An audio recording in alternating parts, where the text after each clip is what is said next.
Señor presidente. En otro tema completamente diferente, me gustaría preguntarle sobre el comportamiento que se ha venido manejando en el transcurso de semanas y de meses en la relación peso-dólar. Ayer se le vio nuevamente en niveles históricos que no se le había visto desde hace mucho tiempo, me parece, si no estoy equivocado, en 17.33. Señor presidente, en este tenor, señor presidente, ayer precisamente comentaba con algunos colegas sobre que el dólar podría bajar incluso a niveles de 16 pesos, cifra no vista desde 2015, si no me equivoco. Entonces, presidente, preguntarle si ha tenido conversaciones con el secretario de Hacienda sobre el comportamiento y la relación entre el peso y el dólar. Y también, señor presidente, se ha expresado por parte de diversos intelectuales, de expertos en temas económicos, que este tipo de cambio puede afectar el comercio en México. Entonces, señor presidente, conocer precisamente si usted ha platicado esto con el secretario de Hacienda y cuál es su opinión de que el peso se esté fortaleciendo en niveles que no se haya visto desde hace mucho tiempo. Gracias. Bueno, en general nos ayuda, nos apoya. Por ejemplo, hay un porcentaje de la deuda externa que está contratada en dólares. Entonces, eh, esto significa una disminución del monto de la deuda. Sí, puede afectar a quienes exportan por el precio del dólar.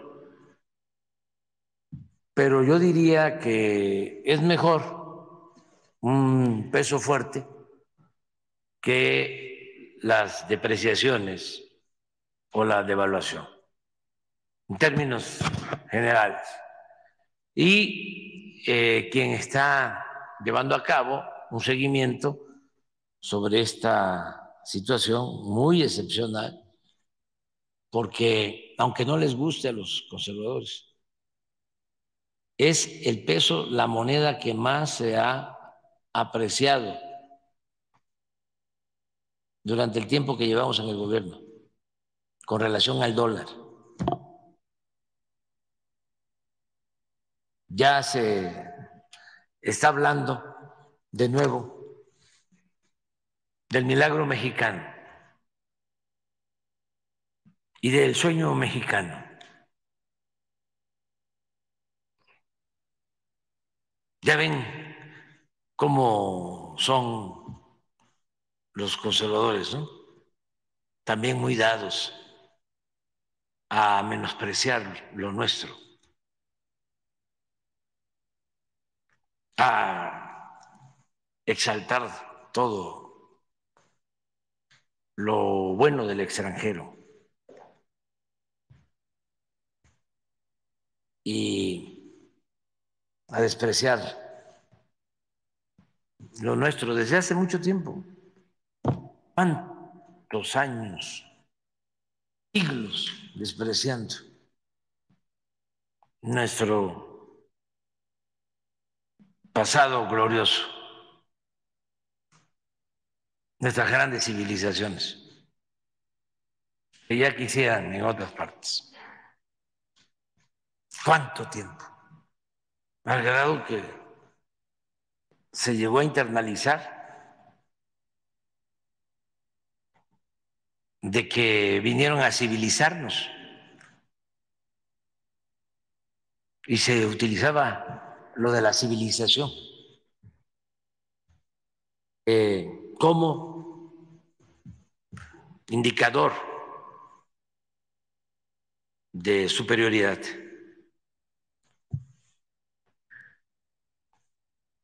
No estás civilizado. Y se usaba el término, el concepto cultura, vinculado a la educación, si acaso, al arte, a la pintura de caballete, a la escultura,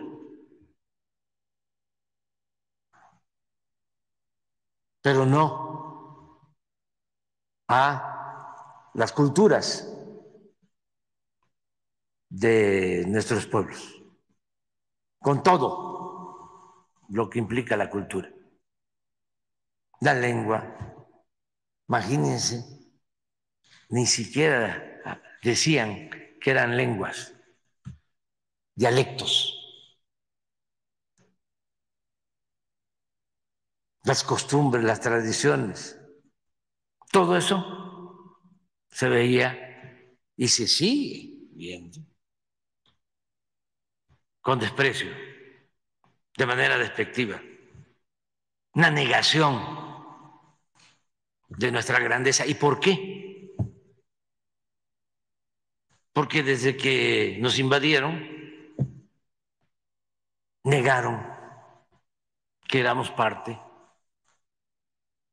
de un pueblo heredero de grandes culturas y de grandes civilizaciones. Y tenían que justificar la invasión. Venían al saqueo, pero tenían que utilizar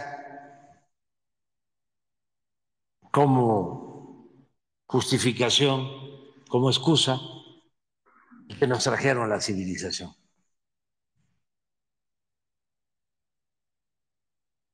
Y lo mismo, nos olvidamos de nuestra historia. Hasta hace poco, los teóricos del neoliberalismo hablaban del fin de la historia. Ya que te vas a estar metiendo a analizar o a recordar o a revisar lo que sucedía antes, ve para adelante, olvídate del pasado. Cuando la historia es la maestra de la vida y quien no sabe de dónde viene, ¿cómo va a saber hacia dónde va? No vayas a decir de que al padre de nuestra patria lo excomulgaron. No digas de que el padre de nuestra patria fue asesinado y le cortaron la cabeza y le exhibieron en escarmiento 10 años en la plaza principal de Guanajuato, porque se atrevió a abolir la esclavitud o a proclamar la abolición de la esclavitud. Y eso no se lo podían permitir los poderosos. Y no estés pensando en eso. Y no estés pensando en la igualdad de Morelos, la igualdad que proclamaba Morelos. No estés pensando en los sentimientos de la nación. ¿Qué vas a estar perdiendo el tiempo leyendo los sentimientos de la nación? Si ahí se dice que se modere la indigencia y la opulencia. Eso es romanticismo, quijotesco, utopía. ¿Cómo vas a estar haciéndole caso a Morelos, que quería que se aumentara el salario del peón? Si a los trabajadores hay que explotarlos y no hay que pagarles salarios justos, porque dominaban los esclavistas. Ese era el pensamiento. ¿Cómo va a aceptar lo que decía Morelos? Que se eduque al hijo del campesino, al hijo del barretero, como al hijo del más rico hacendado. ¿Qué acaso somos iguales? No. Que estudie el que tenga para pagar a un maestro particular.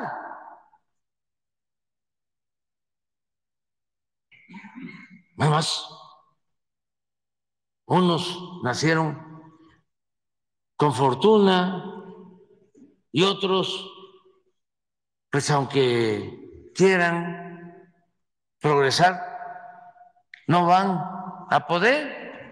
nacieron pobres y van a morir pobres. ¿Y cómo vas a estar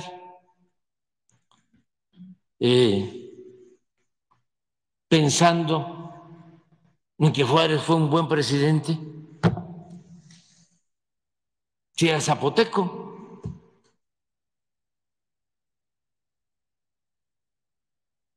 No. ¿Cómo se va a comparar a Juárez con un monarca, la fina estampa de Maximiliano? Y así,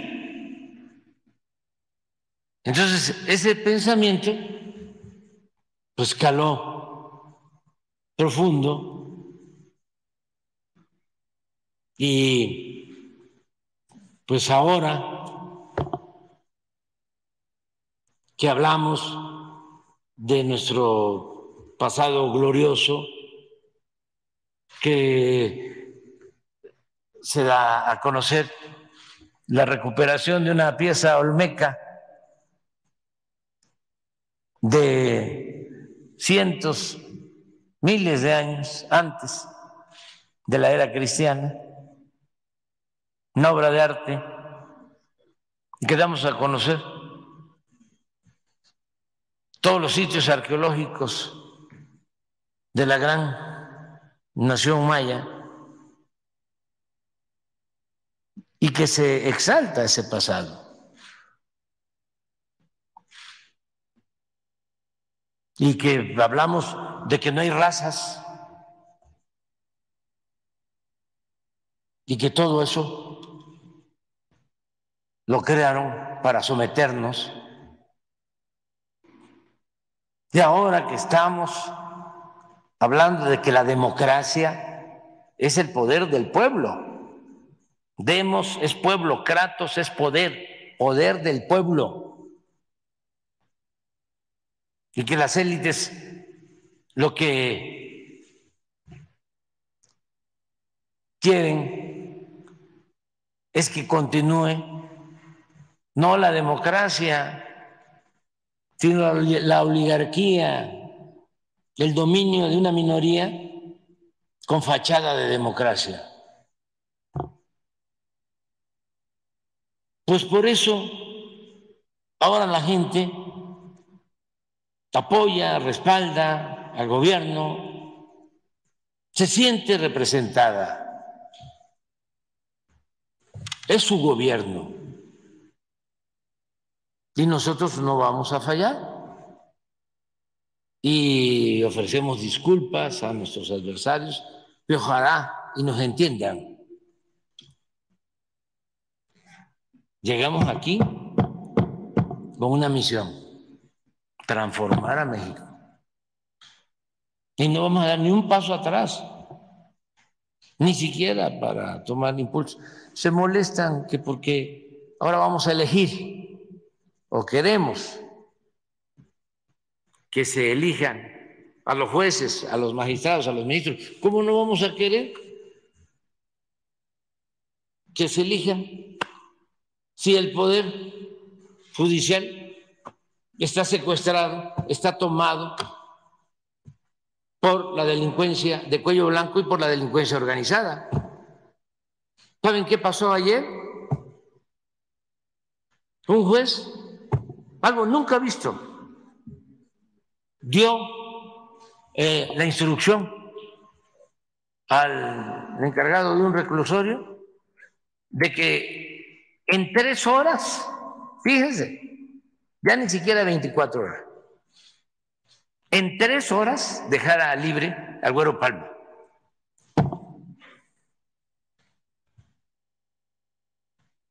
Ese es el Poder Judicial.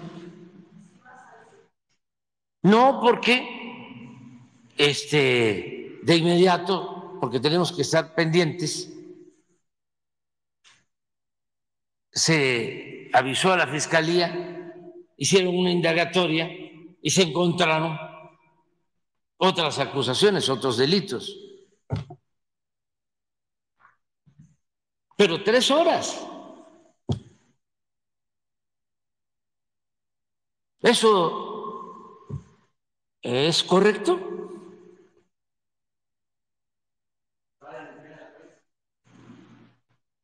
Cuando corresponda a la sección de cero impunidad, se va a dar a conocer quién es el juez o la jueza.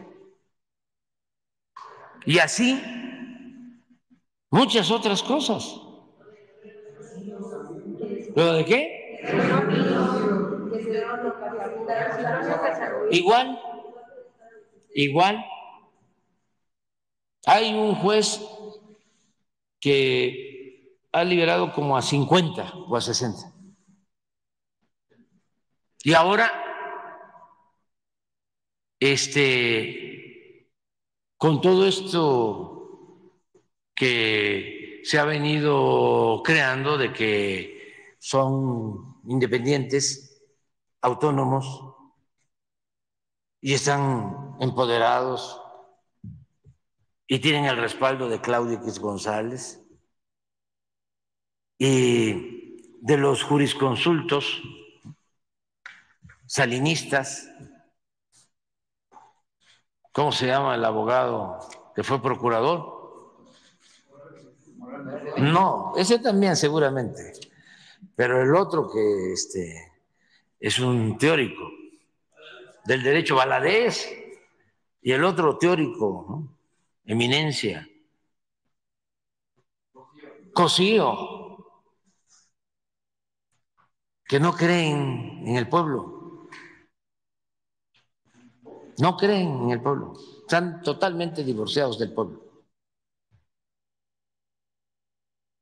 Qué bueno, aunque no les guste, que se le deje a la gente que elija, que no van a poder encontrarse 100 candidatos para ministros, mujeres y hombres, con nivel de doctorado, honestos, íntegros, verdaderos jueces, incorruptibles. ¿Que no hay 100? Porque están manipulando, ¿no? Dando a entender de que cualquiera va a ser ya ahora ministro. No. Cuando se elegían a los ministros en la época de Juárez y de Lerdo, habían requisitos. Se cumplen con todos esos requisitos, pero se busca lo mejor y que haya debates y que la gente sepa quiénes son, sus antecedentes. Además, como lo menciona don Daniel Cosío Villegas, no es lo mismo alguien electo por el pueblo que alguien impuesto por una élite, por una minoría. Estamos hablando de la impartición de justicia. ¿Por qué la justicia solo va a navegar en los mares de los potentados? ¿Por qué solo se va a castigar al que no tiene con qué comprar la inocencia? ¿Por qué un poder público va a estar al servicio de una minoría rapaz? Hay que limpiar.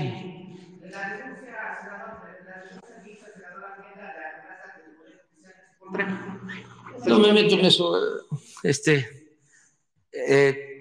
pero sí, y hay que ser muy respetuosos, pero hay que hablar. Nada de medias tintas y estarnos dorando la píldora. Mire, yo creo que podría llevarse a cabo este referéndum, este plebiscito. Sin embargo, hay que tomar en consideración de que es un asunto electoral. No es un asunto electoral. Es una consulta que tiene que ver con la elección de servidores públicos del Poder Judicial, porque ya lo están queriendo llevar hacia allá. Que como es un asunto electoral, entonces no se puede hacer la consulta. Es como cuando solicitábamos la consulta para preguntarle a la gente si querían que se privatizara el petróleo, salieron los ministros a decir que no aplicaba porque afectaba los ingresos del gobierno.